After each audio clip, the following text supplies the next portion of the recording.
Yes, so hello everyone, Hitesh here, and today we're gonna talk about your most requested web series of this year called Loki Season 2। पहले season की धमाकेदार success के साथ में जिस तरीके से लोकी की हाइप बढ़ी थी वो अभी तक हमारे दिलों पर छाई है। कहने को तो 2 साल बीत चुके हैं, लेकिन इसे शुरू करने से पहले थोड़ा सा बैक ब्रीफ या फिर स्मॉल रिकैप हो जाए। 2012 के न्यूयॉर्क बैटल के दौरान जब लोकी ने टेज़रेट का इस्तेमाल किया था खुद को पोर्ट करने के लिए, तो गलती से उसने एक टाइमलाइन ब्रेक कर दी थी, जिसके बाद आता है हमारे सामने TVA यानी कि टाइम वेरिएंट अथॉरिटी, जिनका काम होता है शाश्वत समय रेखा को बिल्कुल अच्छे से बनाए रखना। और जितनी भी अलग अलग रेखाएं यानी कि डिफरेंट टाइमलाइंस क्रिएट हो रही हैं किसी भी शख्स के अलग अलग वेरिएंट्स की वजह से, उन्हें समय रहते खत्म करना। और ये काम जो कमांडोज करते हैं इन्हें मिनटमैन्स भी कहा जाता है। अब ये तो था हल्का फुल्का ब्रीफ, अब डायरेक्टली आते हैं कंक्लूजन पर। सीजन 1 के लास्ट यानी कि 6th एपिसोड में जब लोकी और सिल्वी की मुलाकात हू ही रिमीन्स से हुई थी, जो कि उस वक्त समय के अंत पर बैठा था, उसने इन दोनों को ही 2 ऑप्शंस दिए थे,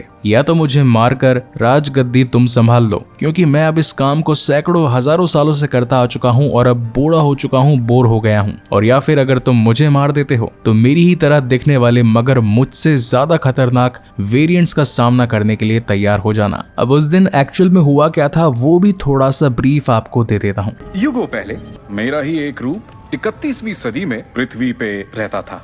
ये एक साइंटिस्ट था और इसने खोज लिया कि उसका ब्रह्मांड कई ब्रह्मांडों का एक हिस्सा है। ठीक उसी वक्त मेरे कुछ दूसरे अवतारों ने इस सच को समझ लिया। जाहिर है वो आपस में मिले और कुछ देर तक बड़ी शांति रही, दिखावे की आत्मकामी वाली शांति। आपके जूते कमाल है, बाल कमाल है, वाह क्या नाक नक्शा है, बस यही सब होता रहा। उन्होंने अपनी टेक्नोलॉजी को बांटा और ज्ञान को भी, अपने ब्रह्मांड की बेस्ट चीजों से एक दूसरे की मदद की। पर हर एक अवतार मेरा इतना साफ दिल का नहीं था, तो हमें से कुछ के लिए हर नई दुनिया का मतलब था अपनी हुकूमत को और बढ़ाना। इन ब्रह्मांडों की शांति बहुत जल्द एक महासंग्राम में पलट गई और हर एक वेरिएंट अपनी दुनिया बचाने और दूसरों की मिटाने में जुट गए। यूं समझो कि कहानी खत्म। फिर उसके बाद समय रक्षक प्रकट हुए और हम सबको बचा लिया। नहीं, यहीं से हमारा इतिहास अलग हो जाता है। मेरे पहले अवतार को एक ऐसा जीव मिला जो सृष्टि के सारे दर्द से जन्मा था, जो निगल सकता था समय और ब्रह्मांड को, और उस जीव को तुम दोनों जानते हो, गलायत। सही कहा। फिर मैंने उस जीव को काबू किया और अपने प्रयोग शुरू किए, उसे हथियार बनाया और मैंने खत्म किया ब्रह्मांड का महायुद्ध। फिर जब मैंने अपनी समय रेखा अलग कर ली तो मुझे बस समय के बहाव को संभालना था और आगे की शाखाओं को रोकना था, इसलिए बना TVA। जहाँ पर ये क्लिप थोड़ी बहुत आपकी हेल्प करेगी। हू ही रिमीन्स जिसने मल्टीवर्स को खत्म करके TVA की रचना करी, तो उसमें की AI भी जनरेटेड था जैसे कि मिस मिनट कहा गया है, वो शुरुआत से ही हू ही रिमीन्स के साथ में थी। इसी के साथ फर्स्ट सीजन में रवोना रेंसलेयर ने मिस मिनट को TVA की शुरुआत से लेकर के आज तक की सारी पुरानी फाइल्स को डाउनलोड करने का काम भी दिया था, ताकि उसे हू ही रिमीन्स के बारे में और ज्यादा जानकारियां मिल सके। मगर मिस मिनट उसे सिर्फ उतनी ही जानकारी लाकर देती है जितना कि उसे कहा गया होता है, यानी कि इनका फ्यूचर भी ऑलरेडी डिसाइडेड है कि कैसे हू ही रिमीन्स अगर मर भी जाए तो उसे दोबारा कैसे पैदा किया जाए। और इसी तगड़े सस्पेंस के साथ सीजन 1 की एंडिंग हुई थी, जहां पर लोकी जब अगेन TVA में एंटर करता है तो वहां पर समय रक्षकों की जगह सिर्फ हू ही रिमीन्स का पुतला पाता है, यानी कि अब वहां पर उसी की ही चलती थी। और यहीं से सीजन 2 के फर्स्ट एपिसोड की शुरुआत होती है, जहां पर लोकी मोबियस और B15 के सामने ये बताने लगता है कि इस समय रेखा को जो चला रहा है, जिसका नाम है हू ही रिमेन्स, वो मारा जा चुका है, मगर अब उसके और भी खतरनाक वेरिएंट्स इस ब्रह्मांड में एंटर करने वाले हैं, तो जितना जल्दी हो सके हमें उनसे सुरक्षा के लिए कुछ कड़े कदम उठाने होंगे। जबकि मोबियस को तो ये लग रहा था कि ये शख्स कोई भूगोल वैज्ञानिक होगा और यहाँ पर खो चुका होगा। इनफैक्ट B15 भी उसे नहीं पहचान पा रही थी। The only reason is that कि अब TVA वैसा नहीं रहा जैसे पहले हुआ करता था। अब तक लोकी को भी ये बात समझ में आ चुकी थी, इसलिए वो अपनी जान इन मिनटमैन से बचाने के लिए इधर उधर भागने लगता है, मगर कोई रास्ता न मिलने की वजह से वो खिड़की से कूद जाता है, जहां से गिरने के बाद वो एक उड़ती कार में बैठ जाता है। लेकिन उस कार का बैलेंस बिगड़ जाने की वजह से वो भी एक जगह टकरा जाती है और यहाँ पर हम केसी को देख पाते हैं जो कि इस वक्त हेडफोन में एक पॉडकास्ट सुन रहा था। इस धमाकेदार टक्कर की वजह से जो ऊपर एक बड़ी सी टीवी बनी थी वो आकर फर्श पर गिर जाती है, जिससे वहां की टाइल क्रैक हो जाती है। लोकी केसी को कहता है कि तुम तो मुझे जानते होगे, क्योंकि जब मैं पहली बार यहाँ पर आया था सबसे पहले तुम ही से ही तो मिला था, लेकिन अब क्योंकि टीवी बदल चुका था, इनफैक्ट समय रक्षकों का राज खत्म होकर जिस तरीके से हुई रिमीज ने इस बार टीवी की बागडोर पकड़ी थी और इवेंचुअली पास्ट के बदल जाने की वजह से फ्यूचर में भी बदलाव आ चुके थे, तो केसी लोकी को नहीं पहचान पाता। खैर इतनी मुश्किलें कम नहीं थी कि तभी एक और पैदा हो जाती है, जहां पर लोकी में टाइम स्लिपिंग वाली प्रॉब्लम क्रिएट हो जाती है। अगर इसे आसान भाषा में समझाऊं तो स्लिप यानी कि फिसलना और टाइम स्लिपिंग यानी कि टाइम का एक जगह से दूसरी जगह पर फिसलना, यानी कि किसी वक्त पास्ट में पहुंच जाना तो किसी वक्त फ्यूचर में पहुंच जाना। तो जब ऐसा ही एक बार टाइम स्लिप होता है तो लोकी पहुंच जाता है यहाँ के फ्यूचर में और अगेन केसी से ही मुलाकात करता है,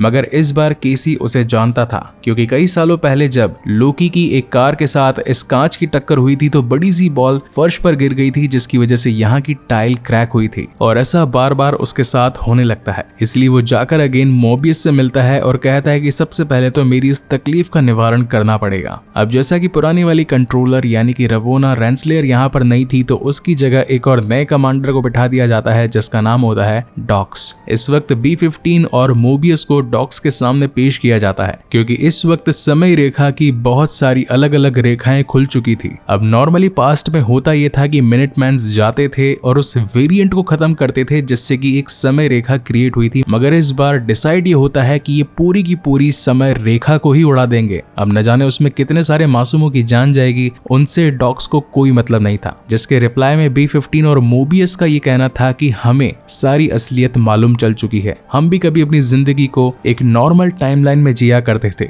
हम सभी को यहाँ पर पकड़ कर लाया गया है और जानबूझकर TVA में काम करवाया जा रहा है। असली लाइफ क्या होती है वो तो हम भूल ही चुके हैं। अब इन दोनों के पास में इस बात का कोई प्रूफ नहीं होता। इन सभी बातों पर जनरल कमांडर तो कोई भी विश्वास नहीं करती, मगर जज मान जाती है, जिस पर उनका यह आंसर था कि अब से ब्रूनिंग को बंद कर दिया जाएगा। ब्रूनिंग वही जो टेम्पैड के साथ में होती है, एक ही बार में किसी भी इंसान को ऊपर से नीचे तक जला देना। मगर इन सभी के पीछे वो जिम्मेदार ठहराती है सिल्वी को, क्योंकि अगर उसने पास्ट में इतने सारे मिनटमैन्स को जान से न मारा होता तो आज ये नौबत नहीं आई होती। मीनवाइल सीन शिफ्ट होता है लोकी पर, जो कि फ्यूचर के TVA के अंदर खड़ा होता है और यहाँ पर सभी जगह कैंग द कॉन्करर के दूसरे वेरिएंट्स को देखता है। अब बेसिकली थोड़े टाइम पहले एक मूवी आई थी ant man and the quantum mania, जहां पर कैंग द कॉन्करर वाला एक वेरिएंट दिखाया गया था। लोकी के सीजन 1 में जो इसी का ही एक वेरिएंट था उसे हु ही रिमेन्स के नाम से देखा गया है, हालांकि ये दोनों अलग अलग शख्सियत थी। वहीं पर अब जो सीजन 2 में हमें दिखाया जाने वाला है उसका नाम है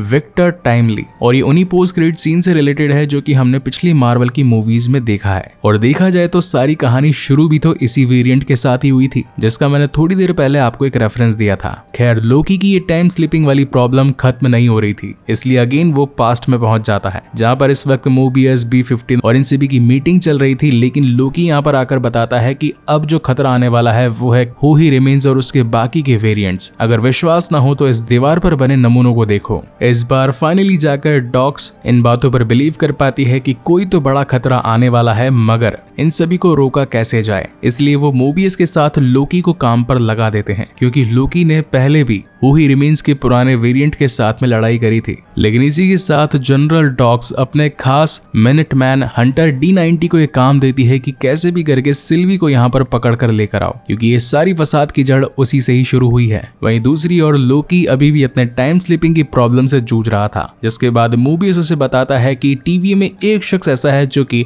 तुम्हारी इस प्रॉब्लम को सॉर्ट कर सकता है। जिसके बाद ये पहुंचते हैं रिपेयर एंड एनालिटिक्स डिपार्टमेंट में, जहां पर इनकी मुलाकात होती है ओरोबोरस नाम के एक शख्स से। प्यार से इसे ओबी भी बुलाया जाता है। हालांकि मोबियस उसे देखकर पहचान नहीं पाता, मगर ओबी उसे देखकर पहचान जाता है और कहता है कि हमारी मुलाकात करीब 400 साल पहले हुई थी, जब हम लिफ्ट में एक साथ जा रहे थे। अब कहने को तो ये 400 साल बहुत ही ज्यादा है, मगर TVA में टाइम थोड़े अलग तरीके से काम करता है। अब जैसा कि इस रिपेयर एंड मेंटेनेंस वाले डिपार्टमेंट में ओनली ओबी ही काम करता था, तो देखा जाए तो यही इस डिपार्टमेंट का सीईओ या फिर मैनेजर भी कहा जा सकता है, क्योंकि इसके नीचे कोई टीम ही नहीं थी। और देखा जाए तो इस वक्त टीवीए की सभी मशीनों को जो बनाया गया था वो औरोबोरस ने ही बनाया था। इनफैक्ट उसकी एक बुक भी पब्लिश हुई थी जिसे कि टीवीए गाइड के नाम से भी जानते थे। इस वक्त मोबियस का ओबी से कहना था कि ये मेरा दोस्त है लोकी, जो कि टाइम स्लिपिंग प्रॉब्लम से गुजर रहा है, मगर ओबी का कहना था कि मैं इस प्रॉब्लम के बारे में नहीं जानता, या फिर शायद जानता भी हूं। तभी लोकी को कुछ समझ में आता है और वो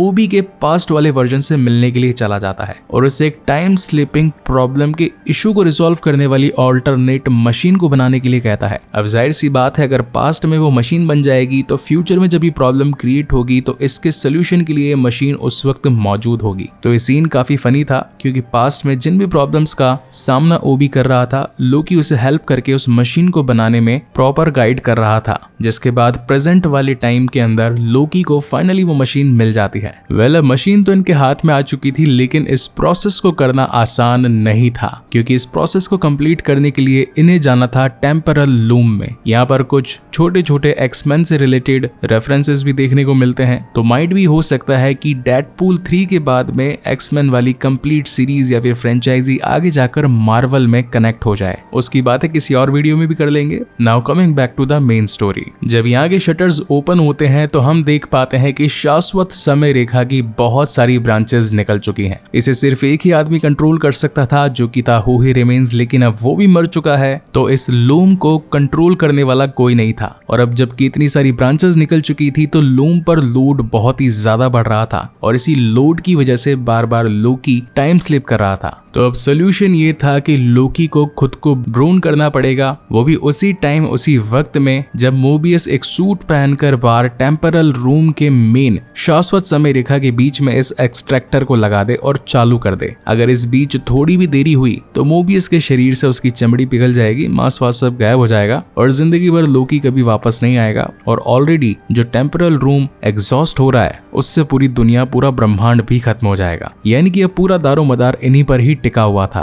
मगर जैसे ये प्रोसेस स्टार्ट होने वाला होता है कि तभी लोकी अगेन ग्लिच हो जाता है, यानी कि टाइम स्लिपिंग उसके साथ क्रिएट हो जाती है और वो पहुंच जाता है टीवीए के फ्यूचर में, जहां इस वक्त सारी चीजें ठीक हो चुकी थी। मगर सबसे बड़ी प्रॉब्लम ये थी कि उसकी मुलाकात सिल्वी से हो जाती है, क्योंकि लास्ट सीजन में लोकी ने जब हू ही रिमेन्स के साथ में उसे बचाने की कोशिश करी थी, मगर सिल्वी ने उसे जान से मार दिया था, वो भी समय के अंत में जाकर। तो वो आज यहाँ इस टीवीए में क्या कर रही थी? और हालांकि लोकी को तो उससे प्यार भी होता है, तो वो उसके पीछे जाने की कोशिश करता है और ये सवाल का जवाब जानना चाहता था कि वो यहाँ पर क्या कर रही है। मगर इसी बीच धीरे धीरे करके टाइम निकलने लगता है, जिसका असर मोबियस पर भी हो रहा था और धीरे धीरे करके उसका सूट भी ऑलमोस्ट वाइप होने वाला था। इसी वक्त यहाँ पर एक कॉल भी आ रहा था जो कि लोकी पिक करना चाहता था, लेकिन तभी उसे याद आता है कि मोबियस जो कि वहाँ पास्ट में उस मशीन को स्टार्ट करने वाला है, उसका जल्द से जल्द वहां पहुंचना जरूरी है। तभी पीछे से कोई अननोन पर्सन ब्रूम स्टिक लगाकर लोकी को ब्रून कर देता है और तभी वो मेन टाइमलाइन में पहुंचकर मोबियस की जान भी बचा लेता है। ऐसा करने से लोकी की टाइम स्लिपिंग वाली प्रॉब्लम तो खत्म हो चुकी थी, मगर टेम्परल लूम